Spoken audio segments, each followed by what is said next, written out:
Welcome back to CRIME-ALYZE, where I analyze real crimes for you. Today I am in New York City. Tomorrow I'll be in Los Angeles. If you would like to invite me to an event as a speaker, you can contact me. Please subscribe to this channel so that you are notified whenever I publish new videos, and please click the like button. Your click will help this channel, and this channel will help you. This channel will help the entire world. Today I am shifting my psychological focus across the Atlantic to England to dissect a harrowing case of domestic abuse, coercive control, and survival. This is the case of Richard Spencer and Sheree Spencer. Let's begin with the background. Richard Spencer was born in the 1970s. Tragically, when he was just 9 years old, his mother passed away from cancer. Decades later, in the year 2000, Richard met a 22-year-old woman named Sheree. The couple connected quickly, and eventually they moved to London together. By the year 2009, they traveled to Thailand, where they officially married. On paper, this appeared to be an incredibly successful, highly affluent couple. Richard held a prominent corporate job where he earned a comfortable six-figure income. Sheree was equally accomplished professionally. She worked as a project manager for His Majesty's Prison and Probation Service, dealing heavily with higher level strategy and performance. So today it's His Majesty's Prison and Probation Service, and back then it was Her Majesty's Prison and Probation Service. Eventually their success allowed them to settle down in Bubwith, located about half mile south of York. They lived in a beautiful, massive 7-bedroom home. In the year 2015, they welcomed the first daughter, and they would go on to have 2 more daughters. But behind the closed doors of this 7-bedroom estate, a nightmare was unfolding. Richard later shared the shocking reality of his marriage in a powerful documentary titled My Wife, My Abuser, The Secret Footage, which aired on Britain's Channel 5. According to Richard, Sheree was perfectly pleasant about 95% of the time in the early stages of their relationship. However, over time, a terrifyingly violent pattern emerged. Sheree struggled with heavy alcohol abuse, sometimes consuming up to 3 bottles of wine in a single day. Before successfully using IVF to conceive, the couple faced difficulties having children. Sheree demanded more sex to increase her chances of pregnancy, but Richard described the activity as entirely absent of love, to the point where he grew to dread it completely. Sheree regularly weaponized this struggle to insult his manhood, cruelly reminding him that he had failed to impregnate her. As the years progressed, the psychological abuse escalated into severe physical torture. During a horrific incident in April of 2020, Sheree struck Richard directly in the ear with a wine bottle. When he later complained that his ear was in agonizing pain, she ordered him to shut up and punched him in that exact same injured ear. As Richard cowered and begged her to stop, she kicked him in the ear, compounding the trauma.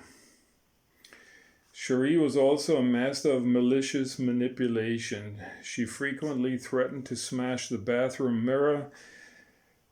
She threatened to cut herself with the broken glass, and she falsely framed Richard by claiming that Richard attacked her to secure a restraining order.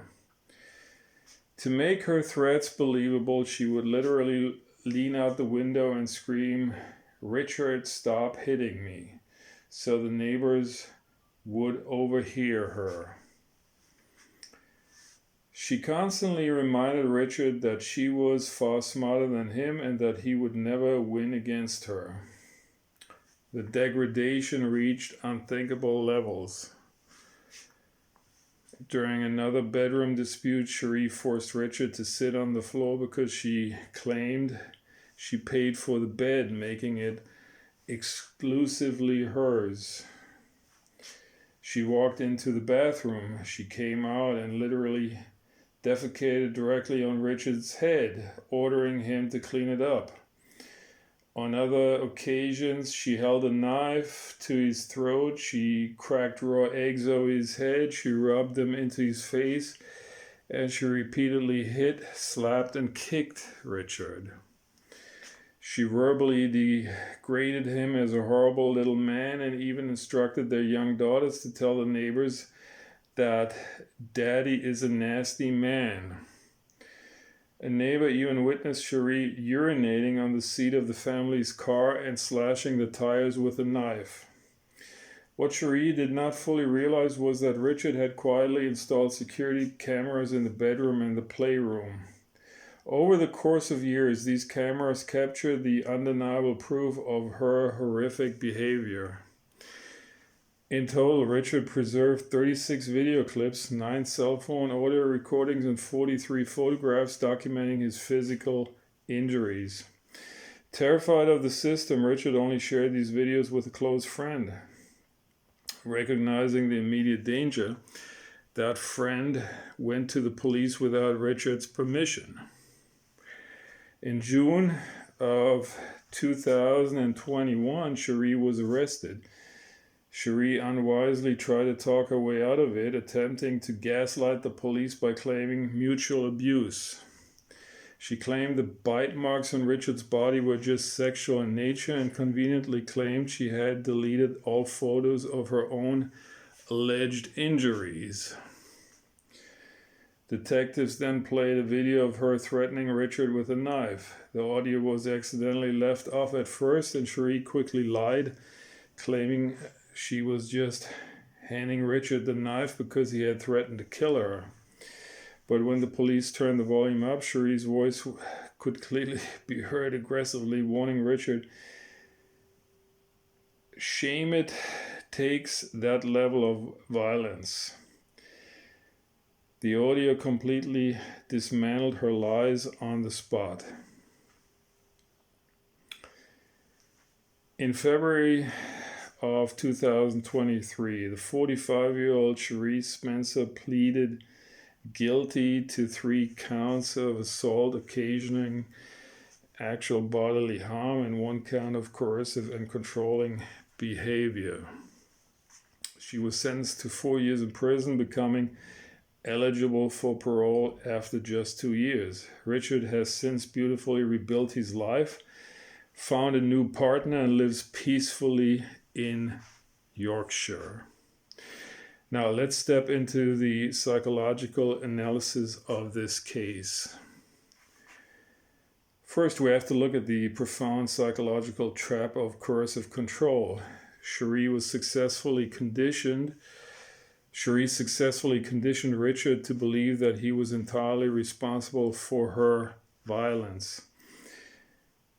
Her psychological framework was built on the twisted justification that her mistreatment of him was entirely warranted because he continuously disappointed her.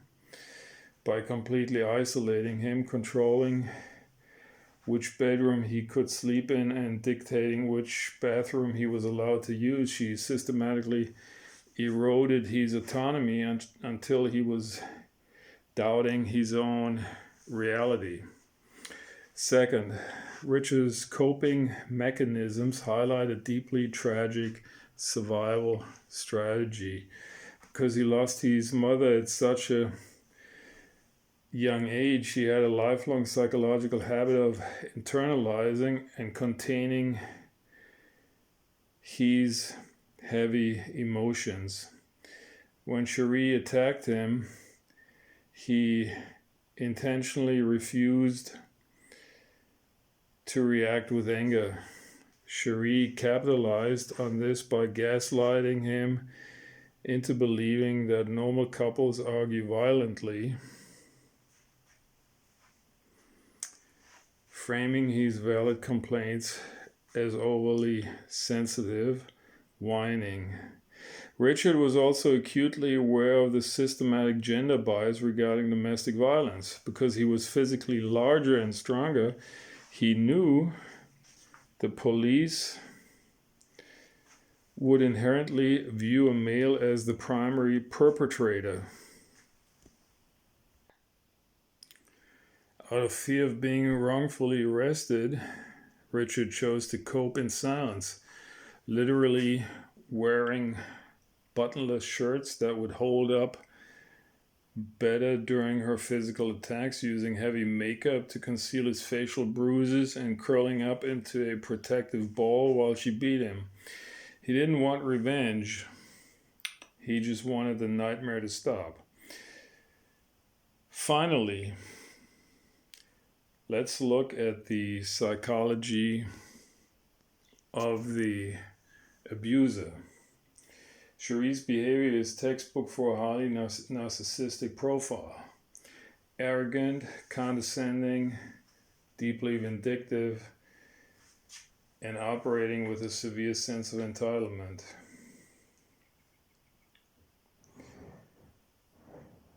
Alcohol acted as a massive chemical disinhibitor for her underlying rage, unlocking an aggressive malice where Richard was her exclusive target. What is truly remarkable is that during her sober period, she was fully aware of the terror she inflicted, yet her utter lack of empathy caused her to repeatedly drink anyway. Because Richard was a non-confrontational, peace-loving man, she developed a psychological sense of invincibility. She mistakenly assumed her reign of terror would never end, while Richard held out a false hope that she would magically change. Both assumptions were completely wrong. Ironically, Sheree's corporate job was to study the impact of incarceration on families, and now she has the unique opportunity to experience that impact herself firsthand.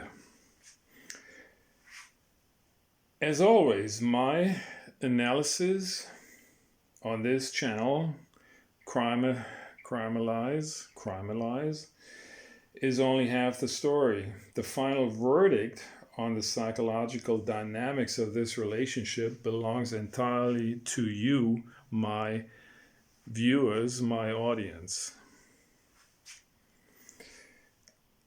I would like you to now head over directly to this channel's community tab, which is in the post section where I post photos and articles. And there you can cast your official vote on our live image poll. You can select whether Sheree is guilty or not guilty in your opinion. And based on your assessment of the severe control in this case, I want you to drop down into the comments section below your reasoning why you think Sheree, in your opinion, is guilty or not guilty. Please type your verdict out in capital letters, either the word guilty or the words not guilty, and please lay out your exact reasoning for me. I read every comment and I'm highly interested in reading your comments and your reasoning. Let's start a real deep dialogue about male victims of domestic abuse. Thank you for watching CRIME-ALYZE, and until next time.